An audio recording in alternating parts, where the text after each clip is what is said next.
झेप उच्चतेच्या दिशेने हे पुस्तक झिग झिगलर यांनी लिहिले आहे. प्रकरण क्रमांक 1. स्वास्थ्याचे 3 प्रकार. चला तर मग चालू करूया. काही वर्षांपूर्वी मी आणि माझे कुटुंबीय डलासमधील एका उपाहारगृहामध्ये खात होतो. ते उपाहारगृह नवीनच सुरू झालं होतं. सगळीकडे प्रचंड उल्हास भरलेला होता. आम्हाला मुख्य प्रवेशद्वारातून आत गेल्यावर थोडं खालच्या बाजूने चालत जाऊन एक वळसा घेऊन वेगळ्या मागणी खाद्यपदार्थांच्या रांगेत पोहोचावं लागलं. आम्ही जेव्हा आत गेलो तेव्हा पहिल्यांदा आम्हाला खाद्यपदार्थ दिसलेच नाहीत. पण आम्ही जेव्हा रांगेच्या पुढच्या टप्प्यात पोहोचलो तेव्हा ते सगळं एकदम समोर आलं आणि आम्ही ते पदार्थ पाहू शकलो. मी म्हटलं, अरे वा, हे तर खूप छान दिसत आहे. मला वाटतं मी याची चव नक्की घेईन. तुमची भूक जरी अफाट असली तरीही तुम्ही उपाहारगृहामध्ये ओळीने मांडून ठेवलेले सगळेच पदार्थ खाऊ शकत नाही. त्यामुळे त्यातील मला आवडलेले पदार्थ मला वाढून घ्यायचे होते. मी जेव्हा रांगेत उभा राहिलो तेव्हा मला कोणते पदार्थ हवे आहेत ते मी लगेच ठरवू शकलो. आम्ही जेव्हा रांगेच्या शेवटी पोहोचलो, माझं बिल अफाट झालं होतं. मी पैशाच पाकीट काढतच होतो, तेवढ्यात समोरची महिला म्हणाली, तुम्ही घेतलेले सगळे पदार्थ संपवून बाहेर पडण्याआधी पैसे देण्याची गरज नाही. एका प्रकारे हे आपल्या आयुष्याप्रमाणेच होतं आणि आपल्या आयुष्याच्या विरुद्धही. आपल्याला आपल्या आयुष्याकडून काय हवं आहे याची आपण निवड करू शकतो.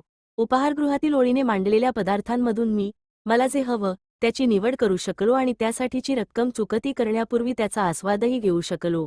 परंतु आयुष्यामध्ये तुम्हाला रक्कम काढण्याआधी अनामत रक्कम जमा करावी लागते.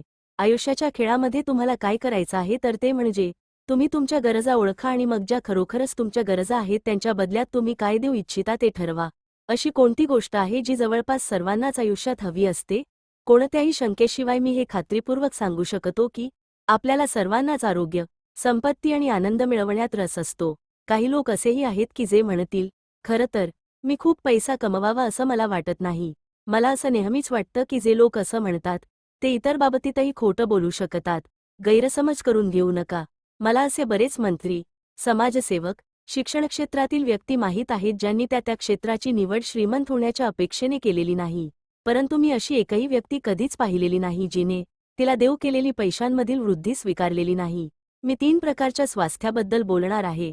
शारीरिक स्वास्थ्य, मानसिक स्वास्थ्य आणि आध्यात्मिक स्वास्थ्य. कारण माणूस शारीरिक, मानसिक आणि आध्यात्मिक अशा 3 भागांनी मिळून बनला आहे. तुम्ही जर यांपैकी एक किंवा 2च भाग विचारात घेतले तर आयुष्य तुम्हाला जे काही देत आहे ते तुम्हाला प्राप्त करून घेता येणार नाही. तुमच्या एका बाजूचे किंवा भागाचे नुकसान झालेले असेल तर ते तुमच्या इतर भागांचेही होते. धन्यवाद.